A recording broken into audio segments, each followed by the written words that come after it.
Ladies and gentlemen, boys and girls, my name is Amal, and joining me tonight we have Mus, Carl, George, and Andy, and we are the Monday Blues. The Baggers get up 14-14-98 against the Dockers over in Perth, 6-9-45. Gentlemen, how are we doing? Get up. Excited. Blues are back. Best win of the season. Blues are By far. back. Enjoyable. Oh, Amen. what a win. What a win. Yep. Amazing. George. Mate, George, Carlton feasted today, honestly. They just finger licking good, mate. They feasted on Freo today. So, unreal. As I said before, who knew footy could be enjoyable like this? 3 weeks in a row, putting a team to the sword. 2 weeks in a row, keeping opposition goalless for 2 quarters. That shouldn't be understated as well. Fast, high-pressure footy. Our leaders are back. Weeders and Cripps stood up. Walsh is back to his best. Chera being a menace as usual, just absolutely killing it for the last few weeks as well, since round I think 11 or 12. Functioning forward line. How beautiful is it to see a proper functioning forward line? Pressure, tackling, and hey, no ruckman. Carlton don't give a ruck. So No. There it is. Good one. Andy, how are you doing? Good, man. Good. How you feeling is more importantly. I told you in the preview. No worries. Easy. And you guys were like, I don't know about your optimism. What's going on? I'm telling you, I was so confident. We won by a lot more than what I thought we would. I said, 4 or 5 goals. Ended up winning by about 9, I think. 9-10. Which is, beautiful. It was good to see us be nasty to an opposition team. To actually go in and hurt them, and just be like, we were 10 goals up, and we're still going into contests like, we're playing for our lives. That's what we want. That's what we want to see. And I said last week that this week was going to be the test, and mate, flying colours. Mus, your feelings about today's game? I think I was on the same level with Andy when we spoke a few days ago for the preview. So You were. It was very relaxed for me. I think we sat around at Carl's and Andy lit up a cigar, and it was game on. We watched Easy. We enjoyed a good feast, and it was a good night for us. The boys went west. They got the job done. It flowed. It was composed. There was no rushing, and I think they just executed the plan, and they got it done. So that's the 4 points. We'll move on to the next one.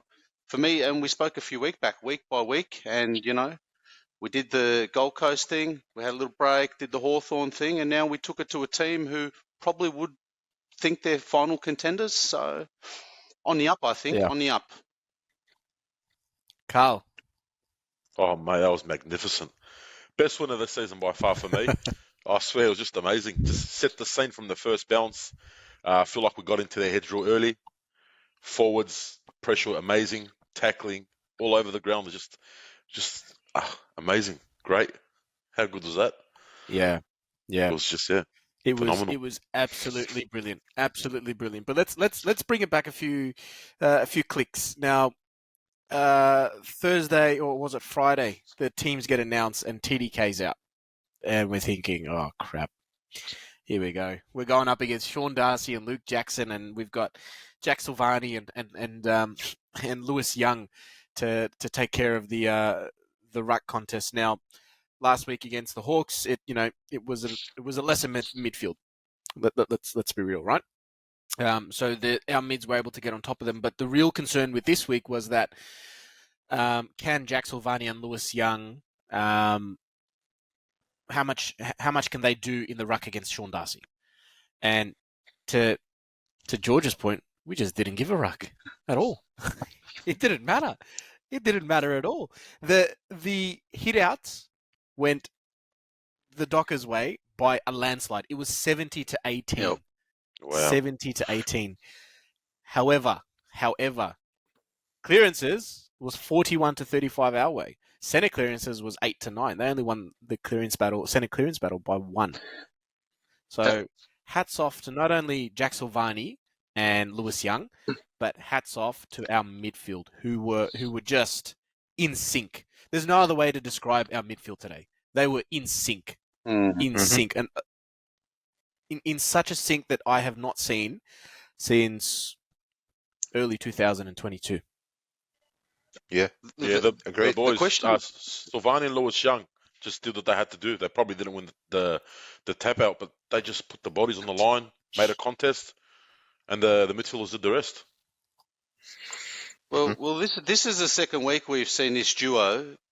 Last week, obviously, they went up against some ruckmen, missing the mids. This week, it was probably a better game in the midfield, so to speak, on paper. But whatever Lewis Young and Silvani are doing by putting a body on, like it showed last week, 61-27 tap outs. Again, we got slaughtered. We won by 60 points, 70-18, and we win by 53 points against a side at their home ground on the other side of Australia. So, don't know. Does this Lewis Young and Silvani combo work for what our midfield's trying to do and our game style? I think it's going to be a very. We'd love Pitto in. I think ideally we'd love Pitto in, but man, what a great backup! If we lose TDK, which every week that passes looks more and more likely, then we have to keep Sauce. And I think Lewis Young even has found probably newfound freedom. Not being constrained to defence, getting in Wiedering's way. Probably enjoys this new role. So who knows? Maybe it's something to look to going forward, where you can have 3.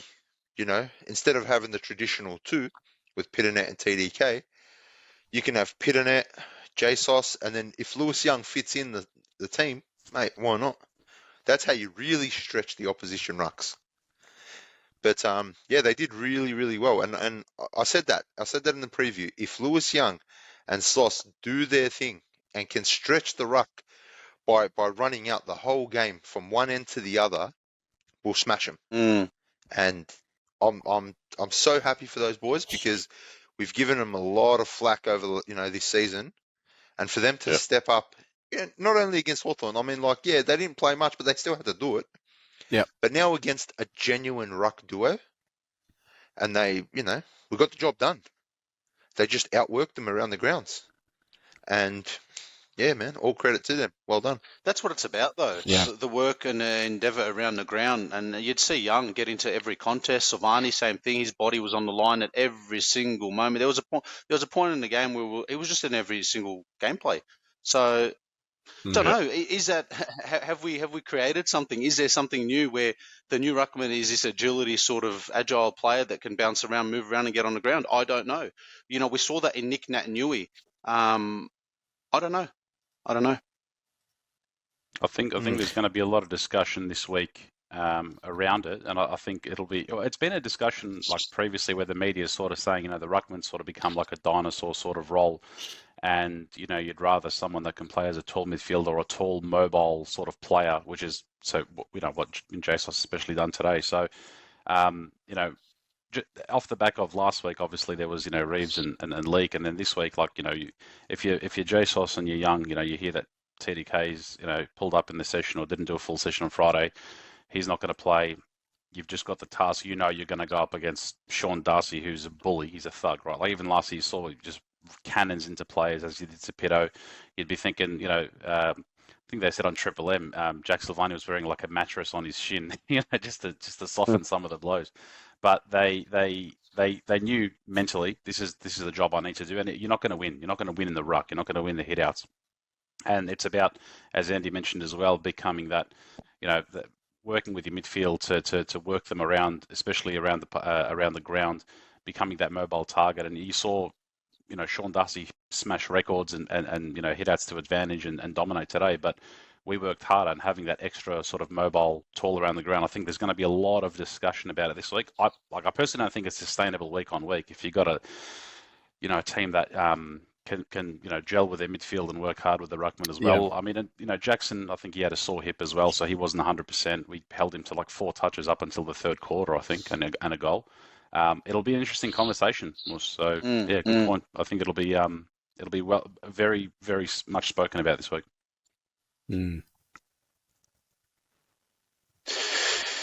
Yeah. It's a lot of talking points coming out of this game. But going back to the midfield, Chera, Walsh is back. He had a Fully. ripper. Yeah, He had a he ripper. said it. He had Said it 32 disposals, going at 75% disposal efficiency, which is brilliant. And he was everywhere. He was at every clearance. He was getting the ball from the inside out onto the runners. He was setting up goals. He was just doing everything today, and I think he's going to feature quite heavily in the votes a little later in the discussion. But one thing that I want to call out, and I think we've mentioned it in the last 2 games, is the selfless footy, this selfless brand of footy that Carlton has really started to play now. It's really, I think it must be the mantra at the club right now: selflessness around the grounds, because every single player in the defense, in the midfield, in the forward line was working for each other, not for themselves, for each other, for the team. And I think that it's highlighted in the running stats. A lot of our highest runners, kilometres wise, in the team came from our backline. Wiedering, Doherty, Kemp featured in most K's run throughout the game. Wiedering. Wow. Wow. That's Impressive. very interesting. Who was he on? Jackson was resting he was on Jackson for quite a bit, and then Yeah. Amos here and there. He killed it. Yeah, in the Wiedering backline. featuring in the meters in the running. That's great. It's awesome. Yeah. I mean, the more run, the better. That's clearly what works for us. How beautiful was a lot of that overlap from defence? Like that overlapping run was Chincotta, Boyd, like at every opportunity. So it was, Saad probably done the least of it, I think, from what I was looking. Everyone else was doing Saad rolls, basically. Everyone was just racking up the ball at the halfback line, running past. It was everyone done their bit. It's fantastic. I love Where's this been? seeing the boys go in the middle. Like I love them using the corridor. I love them taking that risky, that one handball that might cost you a turnover, but if you pull it off, it's going to get you a score. And mate, we did it. And this is what we've been begging for all season. And again, we saw it build, during the Gold Coast game. We saw it build during the Hawthorn game. And now, mate, if this is the brand we bring against Port Adelaide, I reckon we can beat them. I'm saying it. I reckon we can beat them. That's it. Not just Port Adelaide. We can win every single game for the rest of the season if we play this type of footy. Yeah, great. I mean, Collingwood love this type of footy, so Collingwood we'll beat them. But yeah, okay. But I just think Collingwood will let you. They will let you play that way because they love that. But and that's why Melbourne beat them. Melbourne beat them by playing a slow, methodical style, and Collingwood hates that slow style. So playing against the Pies, is that going to fall into their hands and all that? But honestly, week by week, man. Let's just Port Adelaide. I do not give a toss who we play after that. Just I want to make finals. I am so done with missing finals and being like, we're going to end up a game or two out of finals again. I want to make finals, but every week has to count. We need to win every week. So I don't want to go too far ahead. Yep. Let's just Port Adelaide. Let's put everything into Port Adelaide. Don't worry about the results for the games after. We'll cross those bridges. But I think it's so important for the club and the players to just focus on what's next. That's it. Just whoever's next, step up. Let's go. So I've already told. It's my sister's birthday in September. I've told her I can't come. Is that too early? Nah, it's not. It's not. It's I've just already, disappointing. So Where's I this can't been, come. man? Where's this been? Like, there's It's- games that we should have yeah. won. Like, it's just annoying. It hurts. But to that point, and even to Andy's point about using the middle and the play style, right? There were some times where we sort of shifted, only small momentary lapses where, again, we went to the long bomb, and Luke Ryan mopped it up today. Luke Ryan in defence for Freo was fantastic. killed it. He was intercepting. He was doing a Darcy Moore role, right? So he was 10 marks. I think 34, Luke 35. Ryan's a better Ryan is a better defender Oh than no, Darcy he Moore. said it. Oh, puts it all over Darcy Moore. Darcy He's got Moore. nothing. Darcy Moore isn't even top 5 in the league for players who don't have an opponent. Like he's like ranked. I don't know. I reckon he's like 8. He never has an opponent, bro. He's just able to just mosey on to someone who's loose and just throw a punch. Maybe take an uncontested mark. Yeah, And and the Collingwood supporters are. Oh wow! To that point though, when we have that style where we lapse and we momentarily long bomb it, again, their defenders just we make them we rack up the touches, rack up the marks. So you saw that when we tried to do a few things a bit differently, slice up through the midfield, some of those long range shots, and I guess like we weren't overly accurate today, but we were accurate, and that is the story of the season. I think in the group chat, I think was it Moose or Carl the other day, you put out that what are we 42, 43% goal accuracy for the year. Yeah. This 18th team, so goal accuracy makes a huge difference as well. But yeah, that style is and as you said, like this was sort of that week to further build on it against an opposition. That's it was an 8-point game for both of us. Like they had to win. They're versing the Pies next week. I'm pretty sure they had to really win this week. We on the road we have to win, and week on week. So Yeah. And it wasn't like Freo didn't bring the pressure in this game either. Like that first quarter. That first quarter was the hottest, most high-intensity quarter I've seen Carlton be involved in ever. And for Carlton to withstand that, not only withstand that, but keep the ball in the forward half longer than I've ever seen them do ever, was brilliant. Yeah. Brilliant. Yeah. And that tells me that this team can handle it. Because Freo were hot in the first quarter. And I initially thought, Carlton's playing this shitty, fumbly style of football. They're rushing things, but it wasn't the case. Freo were hot on our tail, as we were to them. But we were able to convert it on the scoreboard, which was the best part. Yeah, the fact that I think it was halfway through the first quarter and no one had kicked a goal was like I just remember looking away, pretty much lighting up my cigar, and then I look up, 10 minutes is gone and no one's kicked a goal. I was like, oh man, it's going to be one of those, And I had a cheeky little tinker on Sportsbet, gamble responsibly, and I was quite nervous because I had a high scoring game, but ended up doing all right for the Blues, which is good. But the fact that we withstood that pressure early, and then it's almost like we let them tire themselves out early. Just punched themselves out, and then we just went crack. And man, when we held them goalless for a couple of quarters there, we looked tough. And I used the word nasty before, because that's exactly what we were. We bullied them. We literally bullied them at times. Yeah. Yep. So man, I want to see more of it. I just want to see this for the rest of the year now. Just bring this intensity week in, week out. You mentioned bullying tackles across both teams. Doc has actually beat us in tackles, 75-72, but the tackles inside 50, Carlton dominated 7-18. Yeah. Whew. Wow. There you That's go. bullying. About That's time. bullying. Yeah, man. That's what we want to see. That's always doing his work. Fogarty. That's Harry Fogarty. McKay. Yeah.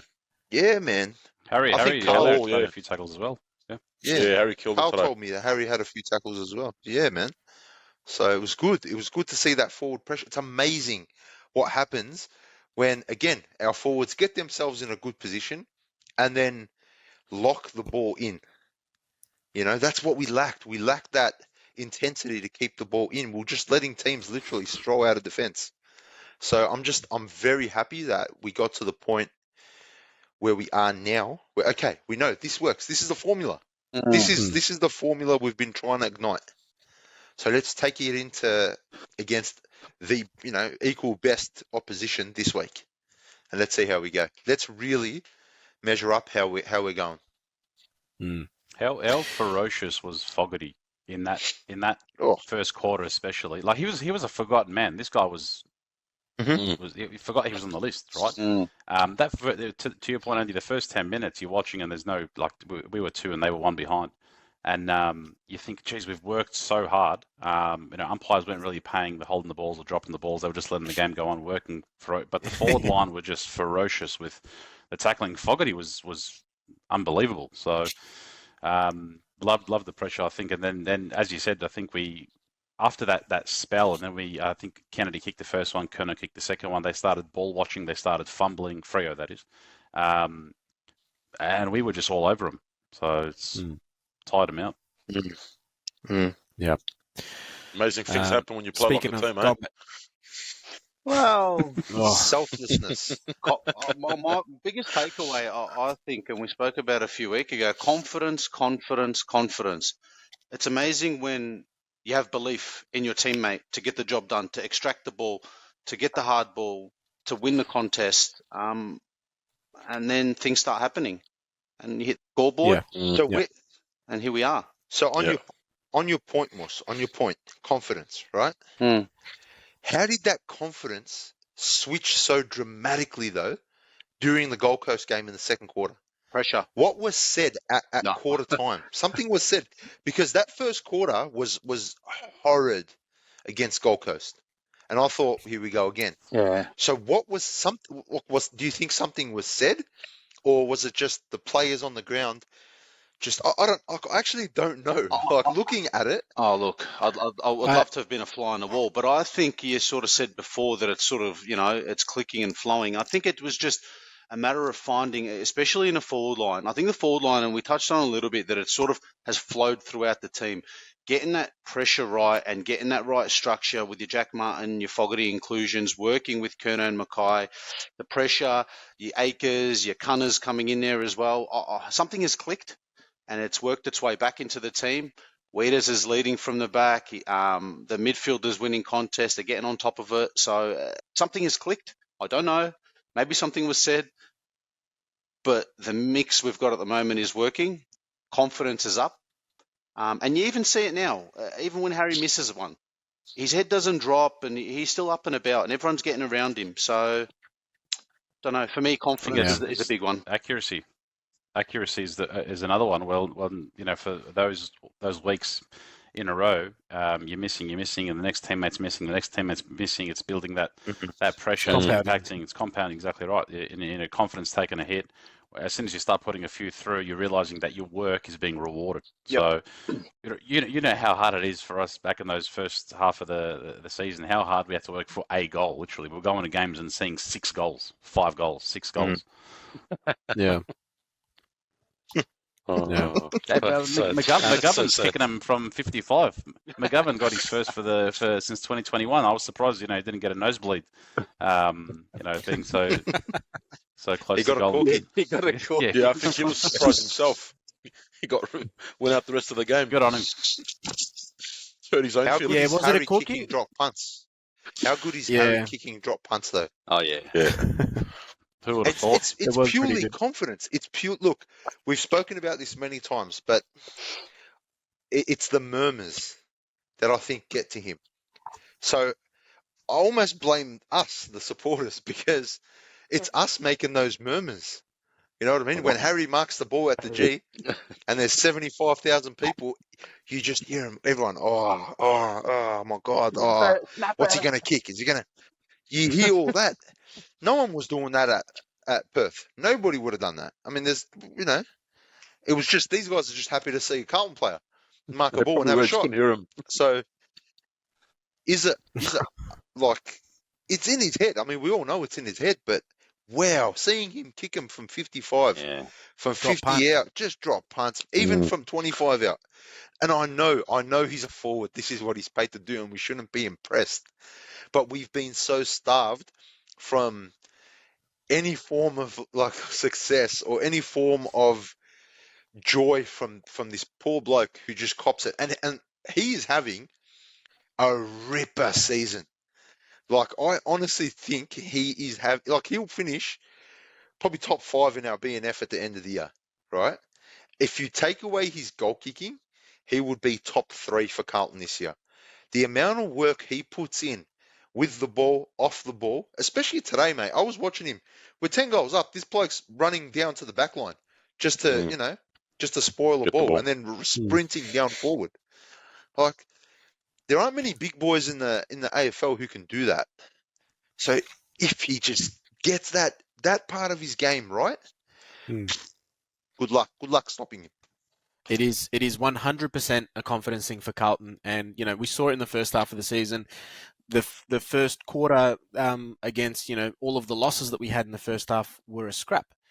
Whatever little opportunities we created in front of goal and missed, it really hurt our confidence big time.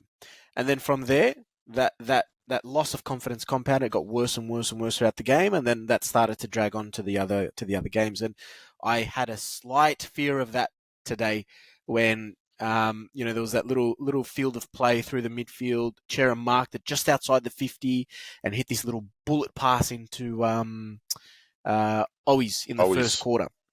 Which would have been for our first goal, and then kicked it on the full. And I'm thinking, That's Carlton. Please, just keep doing this. Don't worry if you miss it. Don't worry, it doesn't matter. Just keep going. And thank God they did. They didn't stop.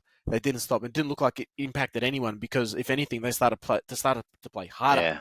After that, it was absolutely brilliant. There's a sense of anger and frustration amongst the group, but it's not like it's a frustration almost that we really screwed up that first half of the season. Like, we're better than that, and they're playing like they're angry at themselves. Yeah, and it's working at the moment. So, like I said, if we can take that attitude into the game against Port, then I reckon we can beat them. I reckon we can beat them, and I reckon we will. So, yeah, man. One percenters is another thing. There was so many of them around the ground. The stat for one percenters was 41 to 51, and I think that was evident. We saw it across the ground with the baggers. One of them that actually there's two that I want to call out. The first one was Jordan Boyd. I can't remember which quarter it was, but he was 1-on-1 with Lockie Schultz in the back in first quarter, our defensive 50. First quarter, first or third. Yeah. And he got the better of him, pumped the ball out of bounds, right? And the second one, I was at my mum's house watching this game, and I got up out of the seat, started clapping. Jack Martin, when he hit and shouldered. Yes, you called that too. When he hip and shouldered, was it Luke Jackson or was one of the ruckmen, or maybe one of the defenders? Darcy, I can't remember who. Darcy, but it was Darcy. Jack Martin's this big. The person that he hip and shouldered was about this high, this tall. And man, not only did he hip and shoulder him proper, he got back up, he won the ball, handballed it out, and that resulted in a goal. Yeah. Oh man. Yeah. When was the last time Carlton did this? And secondly, have you seen that from a Motlop or a Durden? No, I'm not hanging shit on them. I really like. I think they've got potential, both of them. But you have not seen that from them. No. Yeah, and that goes back to what we were saying. Like, Jack Martin just brings poise, just brings maturity, a mature body, mature IQ, and It just shows he started doing those 1%ers. I sort of said to Andy, I think he's having a bit of a dirty day, Jack Martin. I don't think he had his best game, but it just shows because he carried on, held his head up high, did the little things, and just worked together as a team. So, yeah. He actually done a really good smother as well. He hit a really good smother, I think, in our forward. Which was, it went to Voss, and Voss was clapping, literally, and panned right to Voss right afterwards. But you know what's been beautiful to see? None of this arm out for a tackle and then just let them waltz past you. There's none of that sticking arm out. You got Blake Acres like a brick wall, just grabbing a bloke and dragging him down. You know, just lining them up, body lining them. That's it. Yeah, something's definitely changed at the club. I know about Moose negativity today, being 60 points up. Like Moose was very negative today. I don't know about. I wanted to headbutt him today, man. For someone who was so confident, you needed to chill out today. It was very aggressive. I just want perfection because I know what these boys can do, and I just want to see and give every last ounce that they've got because I know we're going to make finals, and I'm hoping to shake this ladder. So. We're up by 10 goals and Moose was complaining. He was. He was. I was a witness. He was. Oh. Hey, honestly, if someone came to you before the game, you know, you see the teams now, Ruckman, they tell you, hey, you're going to win by almost 10 goals. Like, mate, you would have taken a 1-goal win, honestly. Just in the midfield. Honestly, and you know what? Thank you for Chera, Freo. I forgot to mention that. Thank you for Chera, because apparently Chera was, to some Freo fans and media and Kane Corns, was like the least talented out of that young mid brigade that they had, you know? Yeah. So, best one. Thank you. I'll say it every week. Shaved hair Chera is a menace. Yes, and also thank you for Akers because he's now getting better and better as each week goes on. How good is it when we win? We're chirping. We're Look at chirping us. hard. We got guns. We've got depth. Speaking of depth, And you got Moose angry. poor old Kennedy. What's going on there? I was very disappointed to see that. Hopefully, it's nothing serious. Yeah. Yeah, it didn't look too good. He did come back onto the ground after he was subbed off with a brace on his knee. Now, you know, could be an MCL, could be a PCL. I think Andy you mentioned it could be an EPL, Be an AFL. could be an AFL. We don't know, but we really we wish him the best. Absolutely. We hope it's nothing serious, and we hope he can get back onto the park quickly. Because, As long as he's back ASAP. before finals. As long as he's back before finals. As long as he's back before the grand final. Give him a couple of weeks off. He'll be back by the grand final. At least before the prelim. Yeah, that's it. I'm also very, very happy for both Newman and Kerno to get the win on their milestone game, absolutely. which was brilliant. Now, selection integrity for the Baggers has always been a problem. I think the last few games they've picked the right teams, but TDK is a very, very big chance to be available for next week's game. Now, both Lewis Young and Jack Silvani have done a job. They've been doing a bit. Who goes out? Lewis Young. For me. I think Port's missing its Ruckman. So Lysette is injured, yes. Yeah, he's out. Either. Yep. So that could be interesting. We keep the same combo that's working, and we persist with it. And TDK can go to Geelong early. They can have him from now. We'll drop him off. And we persist with what we got until Pitternet gets off the pizza and pasta and decides to come back to training. I heard TDK's got 1 foot down in Alley Cats there. Just waiting. Well, Now, this is the reason why the quote came out. Sorry, I think go, from was it his manager, or they said it on Footy Classified? If he plays, he stays. Now, as I said, it's looking more likely that, you know, it looks like the club's accepted that he's going, right. But now, I think the last few weeks with what happens, he's going to start to potentially impact his currency as well. So I know it's a discussion for another time, but if he's fit and you're not playing him, and you're going to a team without a recognised ruckman, that's more questions asked. Clubs will be like, well, you don't value him, so why are you going to ask for a first rounder? So much? Yeah, that's right. Yep. Yeah. Now, the reason why I asked this question is Voss did make the point that it will be very, very hard not to bring in either one of TDK or Pito, depending on whoever's ready in his presser this week. So it definitely will be one of Lewis Young or Jack Silvani. But if you look at the stats across Lewis Young and Silvani had 19 disposals and gained 456 metres, which is pretty bloody impressive. That's huge. Whereas Young had, I think it was 11 or 12 and only gained about 50 metres. So just off that, and obviously the eyeball test as well, Jack Silvani looked like visually he had a much better game. And if it's only one ruckman that gets up, you'd think it'd be Lewis Young out for TDK. What happens if they both come in? Yeah, I don't think that will happen. If let's say hypothetically Peter is ready, because Voss spoke about Peter as well and said he's unlikely to be up ready for next week's game. But you would think that both Silvani and Lewis Young come out, which is unfortunate because I think Silvani's been playing really, really well. I don't know. Well, this is the best I've seen Silvani play in a while. Yeah. Best Contract, stamina. yeah. Contract, yeah. Well, he's almost made himself undroppable over the last, couple performances. But hey, at the end of the day, you're coming into the team, you're doing a job, right? And he worked his ass off. So credit to him. Honestly, he's been. Everyone's been critical of him. He can't nail down that forward spot. He's not really a ruckman. He's a utility. He's been thrown everywhere. He's been played in the fullback in VFL. Resting forward, the ruck.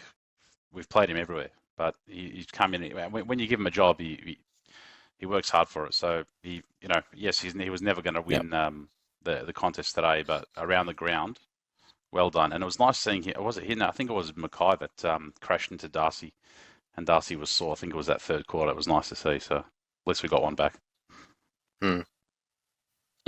Yeah, it's an interesting one. Not only that, another. Sorry, I was going to say it's an interesting one, and a good point to bring up because it's working. So why are we? I mean, we've got to ask the question. You're right, TDK ready, Pinnet ready, but if it's working, why are we going to change and bring in a ruckman and change the game style again? I think the club and TDK both need to be transparent about what's happening there. If TDK wants to go, then the club needs to just come out and say, listen, we're going to put him on ice. Yeah. Doesn't want to play next year. No point. He's going, he's got plans to leave. And just, don't lie to the members. Just call it for what it is. This is what's happening.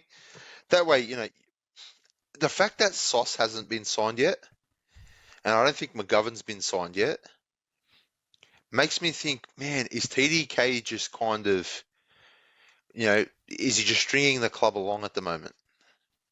Because it's that pointy end of the season now where we need to start signing the players that are going to be here next year. Yeah. So I think some transparency, unless it has been transparent between the player and the team and the club, and maybe we don't have the right to actually know, but I think we do.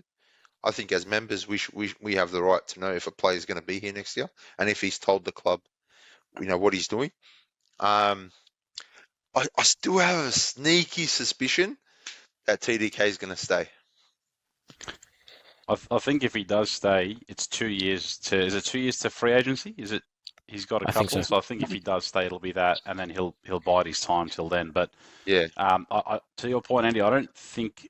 Well, obviously in other sports and whatnot, like your soccer and whatnot, you can mention it under a particular rule that they signed a pre-contract agreement, Bosman ruling and things like that. But with AFL, because there's protection. That, and there's also sort of like variable currency in terms of position on the ladder and trade. So, for example, let's just say he's agreed to go to Geelong, and then our position on the ladder, Geelong's position on the ladder, picks and things like that as well. That can't be agreed upon, even though a pre-contract's been agreed upon. Obviously, privately. That's I think why as well, because if you've sort of told your members that, and then you've committed to getting rid of him, and then Geelong can pay your unders, or the other club potentially pay your unders because you've already committed to letting him go. So you've shown sort of your hand early. But obviously there's more to it, the legal side and whatnot. But yeah, if look, I really hope he stays. If he does, I think it'll be 2 years. I don't think he'll commit longer than that because he'll wait till free agency and then he'll field all these offers come through. I reckon he's gone. Yeah, man will reckon he's gone. 100%. Just the way it sort of transpired in the sense of not picking him. Is he even injured? And even when just his body language that day for me, I was done from there. No matter what happens from now towards till the end of the year, unless I hear that he has signed, unless he signs, which it's as the days progress, it's less and less likely. So yeah, yep. A good win. We've got Lewis Young. Who cares? It's working. It's working. Hey, three weeks ago. 3 weeks ago. I He said said, he should never Andy play said again. he should never play a game ever again. But don't forget, we actually Well, that's what Barney happens. as well. That's what Yeah, I know. happens. That's what happens when we record literally 2 hours after a game that we've just lost to the scum. You know what I mean? Yeah. Good. Yeah, and look, Lewis Young is an interesting one. I don't know how he fits into the defensive six at the moment because Boyd is doing a hell of a job. Chincotta's doing a hell of a job. Kemp is doing a hell of a job, and you can't take out Wiedering, McGovern, or Sard at the moment. Or Doherty. Now, Wiedering has turned into a different beast since Yeah. Lewis Young's come out. You can't put him back in there with him. No. Yeah, Now You can't. our back six is the best It's set. I've seen us have in years. Yeah. I was speaking to a friend before, and he said the same. Forwards too. It's just this is great. Better than Yeah. Brett Thornton. Him and Spawn. Trent Spawn, Paul Bauer. Trent Spawn. Paul Bauer. Paul Bauer. Carl Norman. Don't forget Mick Martin for that 1 year or 2 years. Whatever. Mick Martin. Oh, Jeez. we've had some duds. We could Shout out do to an any of ep. those guys. If you want to jump Yeah. on the podcast, feel free to Anytime. inbox us. We could do a Give 'em what's it full called?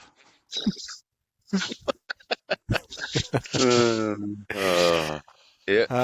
Now, another thing that has really shown itself in the Carlton list over the last couple of weeks is speed. Now, obviously, Jack Martin coming in, Cottrell coming in, Fogarty, Cunningham, they have increased the overall speed of our outfit. But one person who actually topped the speed chart this week for Carlton, I'll throw it out to you guys. Who do you think topped the speed chart for Carlton in today's game? I'm going to say Mitch McGovern. I'm going to say not Harry. Not Harry. Was it a defender or a forward or a midfielder? Give us that.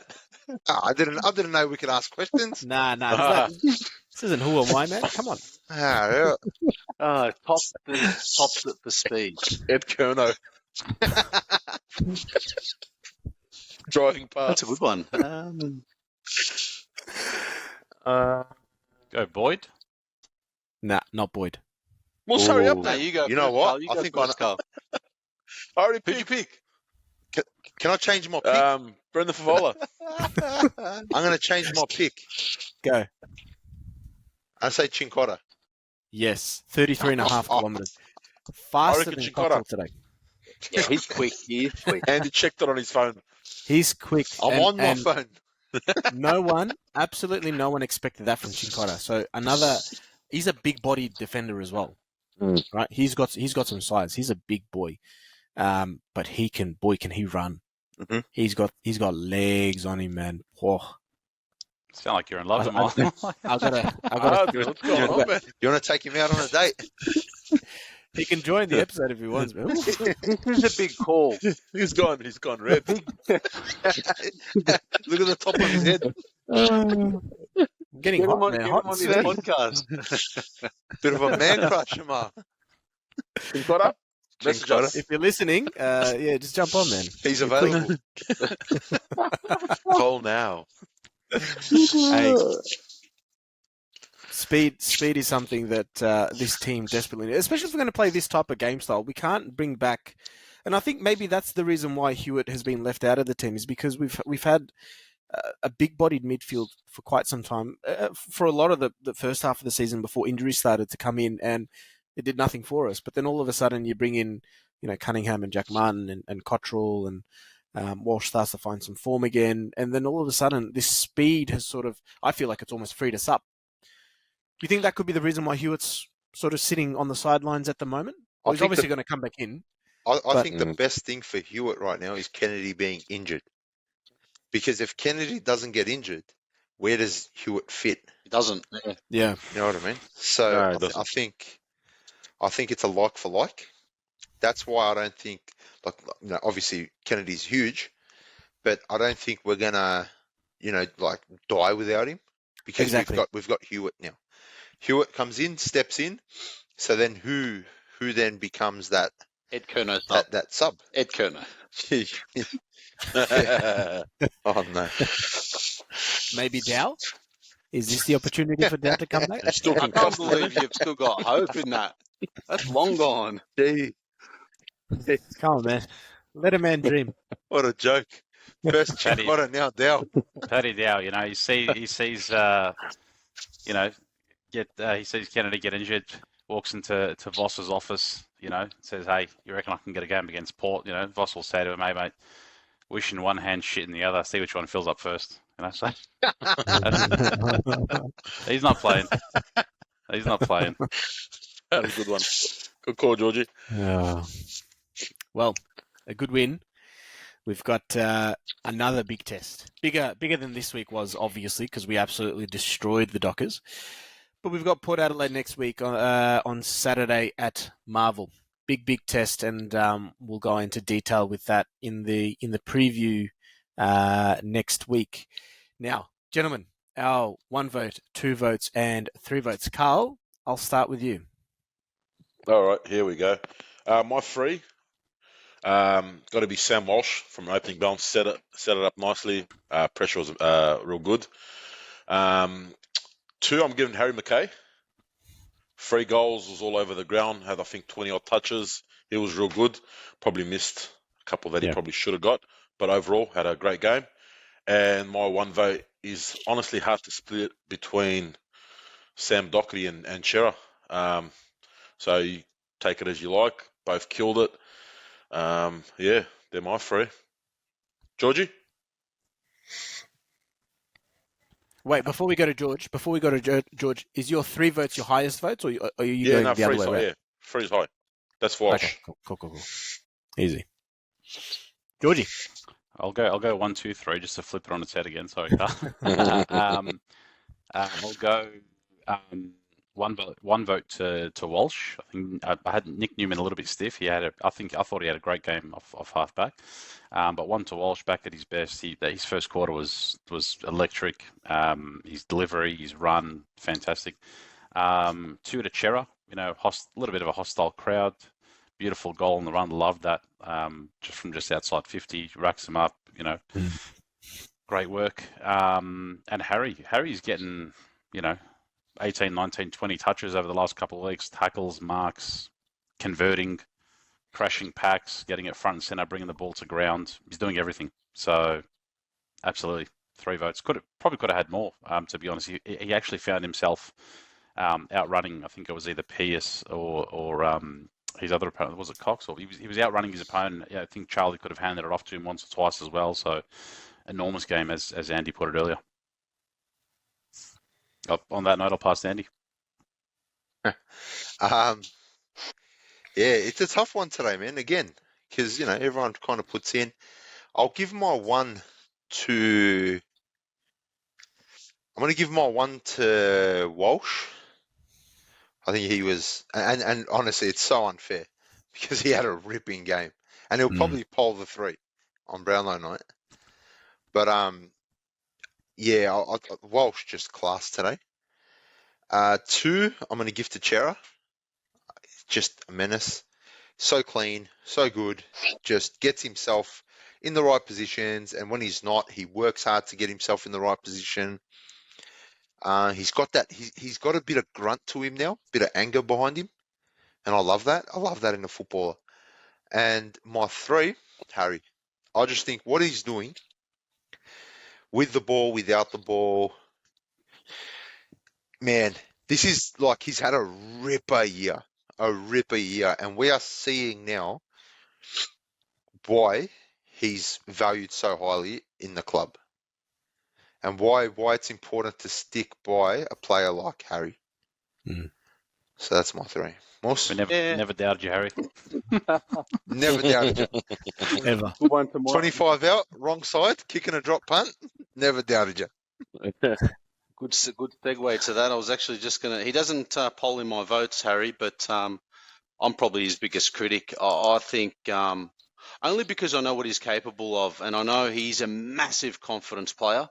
So he just needs to get it to that level where he knows that wherever he marks the ball, wherever he gets the ball, He's either kicking a drop punt or kicking a snap, and that's it. And just, you know what he's going to do, and he just executes it well. Once he gets to that, all Australian, elite, all the rest of it, he'll tick every box. I just hope he can get there.